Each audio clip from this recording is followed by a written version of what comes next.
Hello viewers, competitive exam of WB YouTube চ্যানেলে তোমাদেরকে স্বাগত। তোমরা সকলেই জানো যে আমরা পিএসসি ফুড এসআই ক্লার্কশিপ এবং মিসলেনিয়াস এক্সামের জন্য ম্যাথের প্র্যাকটিস ক্লাস করছি। এ যাবৎ আমাদের 42টা ক্লাস হয়ে গেছে, আজকে আমাদের 43 নম্বর ক্লাস হবে। এখানে আমরা টোটাল 10টা কোশ্চেন দেখব, যেগুলো পরীক্ষার জন্য খুব ইম্পর্টেন্ট। তো প্রথম কোশ্চেনে চলে যাব। প্রথম যেটা কোশ্চেন রয়েছে, একটি নৌকা স্রোতের অনুকূলে 20 কিমি যায় 1 ঘন্টায় এবং স্রোতের প্রতিকূলে একই দূরত্ব যায় 2 ঘন্টায়। স্থির জলে নৌকার গতিবেগ ঘন্টায় কত কিলোমিটার? স্রোতের অনুকূলে মানে ডাউন স্ট্রিমে 20 কিমি যায় 1 ঘন্টায়, তাহলে ডাউন স্ট্রিমে স্পিড কত? 20 কিমি পার আওয়ার। 20 কিমি পার আওয়ার। এবার স্রোতের প্রতিকূলে ওই একই দূরত্ব যায় 2 ঘন্টায়, তার মানে স্রোতের প্রতিকূলে 2 ঘন্টায় যায় 20 কিলোমিটার, একই দূরত্ব। 2 ঘন্টায় যদি যায় 20 কিলোমিটার, 1 ঘন্টায় যাবে 10 কিলোমিটার, তাহলে আপ স্ট্রিমে গতিবেগ কত? 10 কিলোমিটার পার আওয়ার। এর বলছি স্থির জলে নৌকার গতিবেগ। যদি নৌকার অনুকূলে গতিবেগ এবং প্রতিকূলে গতিবেগ দেওয়া থাকে, তাহলে নৌকার গতিবেগ কী হয়? ডাউন স্ট্রিম যে স্পিড সেটা প্লাস আপ স্ট্রিমের যে স্পিড সেটা ডিভাইডেড বাই 2। তার মানে কত হবে? 20 যোগ 10 ডিভাইডেড বাই 2, মানে 30/2। 30/2 করলে কত হয়? 15 কিমি পার আওয়ার হচ্ছে নৌকার গতিবেগ। স্থির জলে নৌকার গতিবেগ 15 kilometre per hour. Option number A আমাদের অ্যান্সার হয়ে যাচ্ছে। নেক্সট কোশ্চেন, এখানে বলেছে নীলম তার বেতনের 20% ভাড়া দেওয়ার পর বাকি টাকার 70% সংসারে খরচ করেন। তার সঞ্চয় 3600 টাকা হলে বেতন কত টাকা?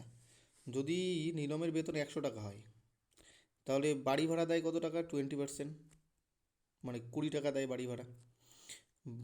আর যে বাকি টাকা থাকে, তাহলে 100 টাকা ইনকাম করে 20 টাকা বাড়ি ভাড়া দিল, তার মানে তার কাছে থাকলো কত টাকা?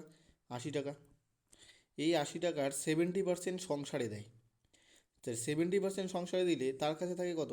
30%, মানে সেটা তার সঞ্চয়। তার মানে 80 টাকার 30% তার হচ্ছে সঞ্চয়। 80 টাকার 30% কত হয়? 3/8 = 24 টাকা। তার মানে এখানে সঞ্চয় কত বেরোলো? 24 টাকা, কিন্তু কোশ্চেনে বলেছে কত? 3600 টাকা। তাহলে 24-এর মানই হচ্ছে এখানে 3600। 24-এর মান যদি 3600 হয়, একের মান কত? 3600/24। এইবার কী বের করতে বলেছে? তার বেতন। তার বেতন কত টাকা ধরেছি? 100 টাকা। তাহলে 100-এর মান কত? ইন্টু 100 করে দিব। 12 দিয়ে 2, 12 দিয়ে 300, 2 দিয়ে এটাকে কাটলে 50, তার মানে 3×5 = 15, 000, তার মানে 15,000। তার বেতন হচ্ছে 15,000 টাকা। অপশন নাম্বার এ আমাদের সঠিক অ্যান্সার হয়ে যাচ্ছে। নেক্সট কোশ্চেন, 3 নম্বর। 3 নম্বর কোশ্চেন বলেছে কোনো একটি কাজ এ, বি এবং সি পৃথকভাবে 20, 8 এবং 10 দিনে করতে পারে। কিছুদিন একা একা কাজ করার পর এ চলে যায় এবং বাকি কাজটি বি এবং সি মিলে 4 দিনে শেষ করে। এ কতদিন কাজ করেছিল? তার মানে একটি কাজ এ করে কত দিনে? 20 দিনে। বি সেই কাজটি করে হচ্ছে 8 দিনে, আর সি সেই কাজটি করে হচ্ছে 10 দিনে। তো এদের এলসিএম নিতে হবে, এদের এলসিএম টোটাল ভাগ ধরে নিব। তাহলে 20, 8, 10-এর এলসিএম কত হচ্ছে? যদি 40, তাহলে এ হচ্ছে 20 দিনে করে 40 একক, একদিনে করবে 2 একক। বি 8 দিনে করে 40 একক, একদিনে করবে 5 একক। সি 10 দিনে করে 40 একক, একদিনে করবে 4 একক। এবার কি বলেছে? কিছুদিন কাজ করার পর এ চলে যায় এবং বাকি কাজটি বি এবং সি মিলে 4 দিনে শেষ করে। তাহলে বি আর সি 4 দিন কাজ করেছে, তাহলে বি আর সি একদিনে কত করে? বি প্লাস সি একদিনে করে কত? বি করে 5, সি করে 4, তার মানে 5 আর 4-এ 9। একদিনে যদি করে ওরা 9 ইউনিট, তার মানে 4 দিন করেছে ওরা, তাহলে 4 দিনে কত ইউনিট করে? 36 ইউনিট। তাহলে বি আর সি মিলে 36 ইউনিট করেছে 40 ইউনিটের মধ্যে। বাকি আছে কত ইউনিট? বাকি আছে 4 ইউনিট। এই 4 ইউনিট কাজ কে করেছে? এই 4 ইউনিট কাজ এ করেছে। তাহলে এ একদিনে যদি করে 2 ইউনিট, তার মানে 4 ইউনিট করবে কত দিনে? 4/2, মানে 2 দিনে। তার মানে এ কতদিন কাজ করেছিল? 2 দিন কাজ করেছিল। অপশন নম্বর সি আমাদের অ্যান্সার হয়ে যাচ্ছে। নেক্সট কোশ্চেন, 4 নম্বর। 4 নম্বর কোশ্চেন বলেছে একটি ট্রেন 264 মিটার দীর্ঘ প্ল্যাটফর্মে দাঁড়িয়ে থাকা এক ব্যক্তিকে 8 সেকেন্ডে এবং সমগ্র প্ল্যাটফর্মকে 20 সেকেন্ডে অতিক্রম করে। ট্রেনটির দৈর্ঘ্য কত মিটার? তো আমরা জানি ট্রেন যখন কোনো প্ল্যাটফর্মকে অতিক্রম করে, ট্রেন তার নিজের দৈর্ঘ্য প্লাস প্ল্যাটফর্মের দৈর্ঘ্য অতিক্রম করে। আর যখন কোনো ব্যক্তিকে অতিক্রম করে তখন তার নিজের দৈর্ঘ্য অতিক্রম করে, ট্রেনটা নিজের দৈর্ঘ্য অতিক্রম করে। তাহলে বলেছে 264 মিটার দীর্ঘ প্ল্যাটফর্মে দাঁড়িয়ে থাকা এক ব্যক্তিকে 8 সেকেন্ডে এবং সমগ্র প্ল্যাটফর্মকে 20 সেকেন্ডে, মানে এই ট্রেন প্লাস প্ল্যাটফর্মের যে দৈর্ঘ্য সেটাকে 20 সেকেন্ডে অতিক্রম করে, আর ট্রেনের যে নিজের দৈর্ঘ্য সেটা হচ্ছে 8 সেকেন্ডে অতিক্রম করে।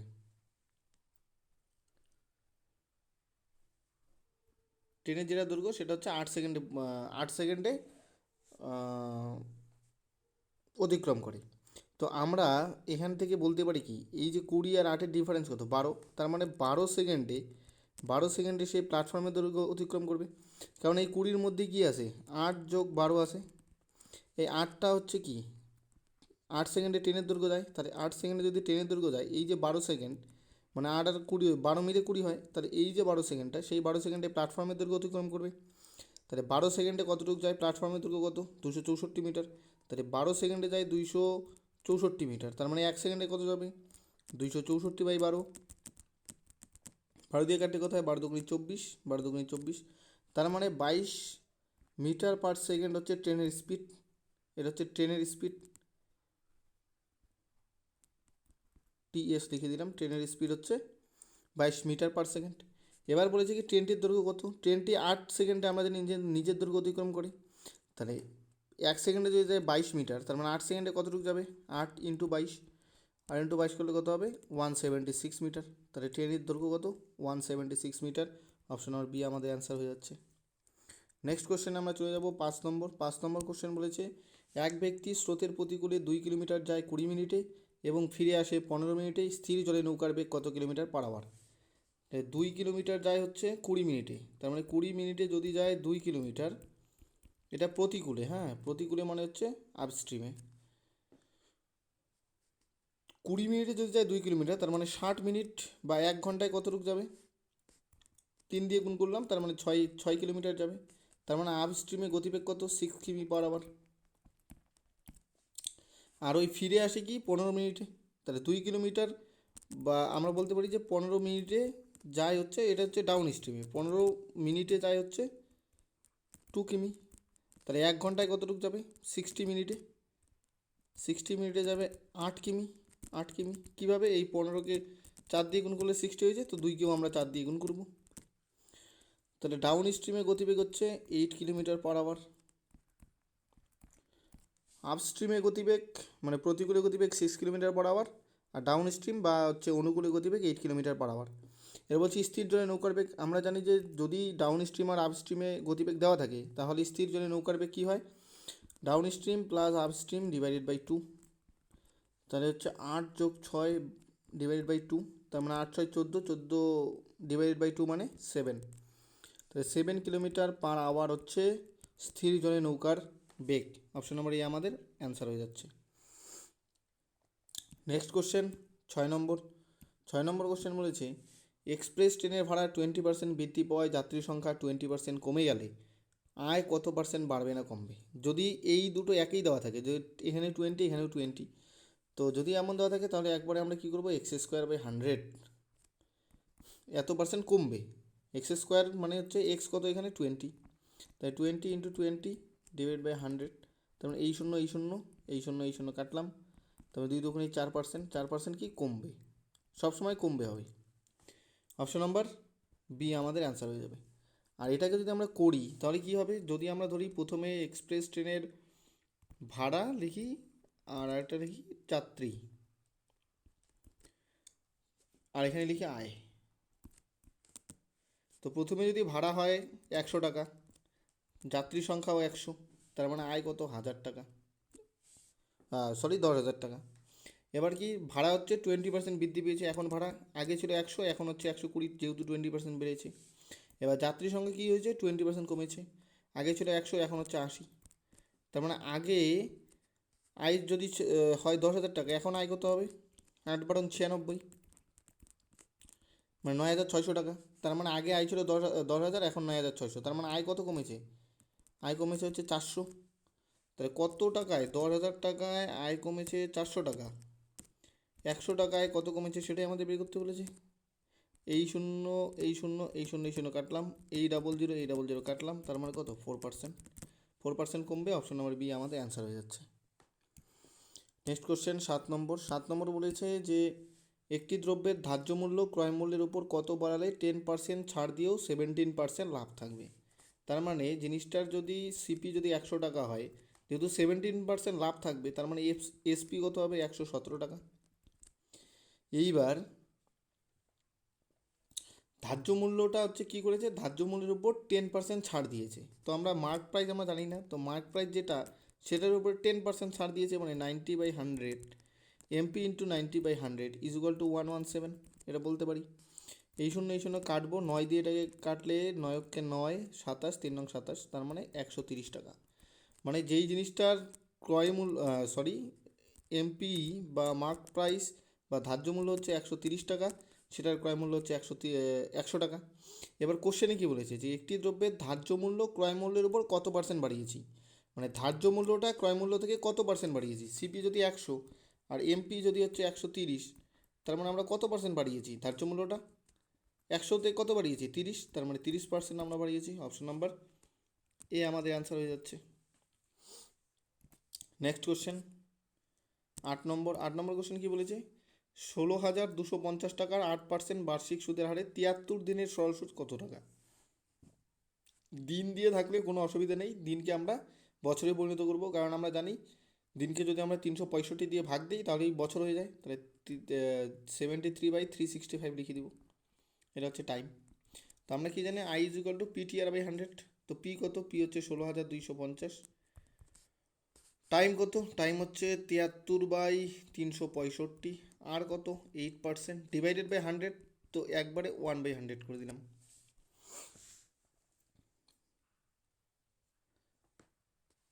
তো কাটাকাটি যখন আমরা করব 300, এই 73 দিয়ে এটাকে দেখি, 73 দিয়ে এটাকে কাটতে হয় 5, 3 5 15, হ্যাঁ 5। এইবার এই এই শূন্য আমরা কাটতে পারি, 5 দিয়ে এটাকে কাটা যাবে, 3 5 15, 1 12, 5 দুগুণি 10, 25, 5 5 25, 325, নিচে 10 আছে, এখানে কি থাকলো 325 ইন্টু 8 ডিভাইডেড বাই 10। তো এটা গুণ করলে কত হয়? 5 আর 40 শূন্য, হাতে থাকবে 4, 8 দুগুণি 16, 4 20 শূন্য, হাতে থাকবে 2, 3 আর 24 দিয়ে 26, 2600/10, তার মানে এই শূন্য কাটবো, তার মানে আমাদের অ্যান্সার হয়ে যাবে কত? 260। ইন্টারেস্ট কত হবে? 260 টাকা। অপশন নাম্বার বি আমাদের অ্যান্সার হয়ে যাবে। নেক্সট কোশ্চেন 9 নম্বর বলেছে কি, খাঁটি দুধের দাম 16 টাকা পার লিটার, এরূপ 58 কেজি দুধের সাথে কত লিটার জল মেশালে মিশ্রিত দুধের দাম 14.50 টাকা পার লিটার হবে? তো এই ধরনের অঙ্ক আসলে আমরা কি এলিগেশন লাগাবো। যদি খাঁটি দুধের দাম, এখানে যদি দুধ লিখি, এখানে যদি জল লিখি, দুধের দাম কত? 16 টাকা। আর আমরা কিছু জল মিশিয়েছি, তো জলের দাম আমরা যখন জল মেশাবো তখন জল তো কিনে মেশাবো না, তো জলের দাম আমরা 0 ধরবো। এই দুটো মিশিয়ে আমরা কত দামে বিক্রি করেছি? 14.50 টাকা। তো এবার ইরিগেশনটা লাগিয়ে দিব। এবার 14.50 থেকে 0 বাদ দিলে 14.50 থাকবে। আর এই পাশে 16 থেকে 14.50 বাদ দিলে কত থাকবে? 1.5 থাকবে। তার মানে দশমিক আমরা উঠিয়ে দিতে পারি, এই শূন্য শূন্য আমরা কেটে দিতে পারি, তার মানে থাকবে 145/15। এটাকেই আবার কি লিখতে পারি আমরা? এটাকেই আমরা আবার লিখতে পারি 5 দিয়ে করলে 5 দুগুণে 10, 5 নং 45, 5 দিয়ে করলে 3। তার মানে দুধ আর জল হচ্ছে 29:3 অনুপাতে থাকবে, দুধ আর জল 29:3 অনুপাতে থাকবে। এবার বলেছে যে 58 কেজি দুধ ছিল, 58 কেজি দুধ ছিল। এবারেই আর এখানে আমরা বের করলাম কি 29:3 অনুপাতে থাকবে, আর এখানে দুধ ছিল হচ্ছে 58, তাহলে 29কে আমরা কত দিয়ে গুণ করলে 58 পেয়েছি? 2 দিয়ে গুণ করে। তার মানে এই 3কেও আমরা 2 দিয়ে গুণ করতে হবে, 2 দিয়ে গুণ করলে কত হবে? 6। তার মানে জল কত লিটার ছিল? 6 লিটার মিশিয়েছি আমরা। অপশন নম্বর সি আমাদের অ্যান্সার হয়ে যাবে। নেক্সট কোশ্চেন 10 নম্বর কোশ্চেন কি বলেছে, একটি বর্গাকার পার্কের প্রতিটি বাহুর দৈর্ঘ্য 30 মিটার, তার মাঝখান দিয়ে দৈর্ঘ্য এবং প্রস্থ বরাবর 1 মিটার চওড়া রাস্তার ক্ষেত্রফল কত বর্গ মিটার? তো একটা বর্গাকার পার্ক রয়েছে, ধরলাম একটা পার্ক রয়েছে। এবার এই পার্ক বরাবর একটা রাস্তা আছে, যেই রাস্তাটা হচ্ছে 1 মিটার চওড়া।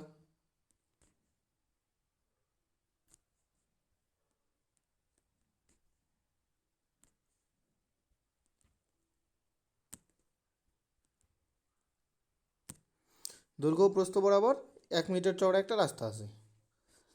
তো এখান থেকে আমরা দেখি এই টোটালটাই হচ্ছে, এই টোটালটা 30, এই পাশেও 30, যেহেতু বর্গাকার এটাও 30, এটাও 30। এইবার এই যে এই পোর্শনটার দৈর্ঘ্য কত, এই যে এই পোর্শনটার দৈর্ঘ্য হচ্ছে 1 মিটার। 1 মিটার যেহেতু বলেছে 1 মিটার চওড়া, আর এই দৈর্ঘ্যটা কত, এই দৈর্ঘ্যটা হচ্ছে কত 30। তাহলে এই যে প্রথম যেটা আমি সেট করছি, এটার দৈর্ঘ্য কত, এটার ক্ষেত্রফল কত হবে, এটা একটা কি আয়তক্ষেত্র হয়ে যাবে। আয়তক্ষেত্রের ক্ষেত্রফল আমরা কি জানি, দৈর্ঘ্য ইন্টু প্রস্থ। এখানে দৈর্ঘ্য কি, দৈর্ঘ্য হচ্ছে 30 মিটার, প্রস্থ কি, প্রস্থ হচ্ছে 1 মিটার। তাহলে এই যে শেডটা করলাম ইয়েলো কালারের, এইটুকের ক্ষেত্রফল কত হবে, 30 × 1, তার মানে কত 30 বর্গমিটার। এইবার আমরা দেখব যে এই রেড কালার যেটা শেড করছি, এবার এই পাশে ওটা একটা একটা রাস্তা আছে চওড়া, এটা হচ্ছে 1 মিটার চওড়া। তো এই যে এতটুক, এটার চওড়া হচ্ছে 1 মিটার, আর এই দৈর্ঘ্যটা কত, দৈর্ঘ্যটা হচ্ছে 30 মিটার। তাহলে এটার দৈর্ঘ্য কত, এই টোটালটা যদি আমরা ধরি, টোটালটা ধরলে আমরা আমরা কত পাবো, পাবো হচ্ছে 30 × 1, এখানেও পাবো 30 বর্গমিটার।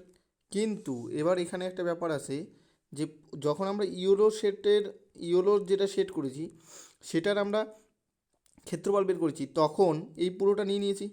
আবার এই যে এই জায়গাটা, এটা অন্য কালিতে করি, যেটা আমি গ্রিন কালার করলাম, এটা ইয়োলোটা যখন আমরা মেজারমেন্ট করেছি, ইয়োলো যে শেডটা, সেই রাস্তাটা যখন আমরা মেজারমেন্ট করেছি, ক্ষেত্রফল বের করেছি, তখন এই পার্টটা নিয়ে নিয়েছি। আবার আমরা রেডটা যখন করলাম, তখন এই পার্টটা নিয়ে নিলাম। তাহলে এই পার্টটা দুইবার নিয়ে নেওয়া হয়ে গেল, তাহলে দুইবার তো নেওয়া যাবে না। তাহলে রেডের সময় এটা বাদ দিতে হবে। তো রেডের সময় যদি বাদ দিই, এই যে পোর্শনটা যেটা ইয়েলো কালারের, সেটা হচ্ছে দৈর্ঘ্য প্রস্থ দুইটাই 1 মিটার। তাহলে এইটার যদি দৈর্ঘ্য 1 মিটার হয়, প্রস্থ 1 মিটার হয়, তাহলে এইটুকুর ক্ষেত্রফল কত হবে, এইটুকুর ক্ষেত্রফল হবে হচ্ছে 1 স্কোয়ার, যেহেতু এটা বর্গমিটার হবে, বর্গমূল হবে। বর্গমূলের হচ্ছে ক্ষেত্রফল হচ্ছে বাহু স্কোয়ার হয়। তাহলে বাহু কত, 1 মিটার। তাহলে এই যে বর্গক্ষেত্রটা গ্রিন কালারের, সেটার ক্ষেত্রফল কত, 1 মিটার। তো এটা বাদ দিতে হবে। তা টোটাল হচ্ছে বলেছে চওড়া 1 মিটার চওড়া রাস্তার ক্ষেত্রফল কত বর্গমিটার, দৈর্ঘ্য প্রস্থ বরাবর, এই দুটো রাস্তার মোট ক্ষেত্রফল বের করতে বলেছে। তো 30 করলে কত হয়, 60। কিন্তু আমরা এটা যেহেতু দুইবার নিয়েছি, তার মানে এক বাদ যাবে। তাহলে 60 - 1 করলে কত হয়, 59 বর্গমিটার, মিটার স্কোয়ার বা বর্গমিটার। তো এটা অ্যান্সার হয়ে যাবে 59, অপশন নাম্বার বি। তো থ্যাংক ইউ ভিডিওটা দেখার জন্য। যদি মনে হয় এই ধরনের ভিডিও তোমাদের প্রিপারেশনে হেল্প করছে, তো চ্যানেলটাকে সাবস্ক্রাইব করে রেখে দিতে পারো। Thank you.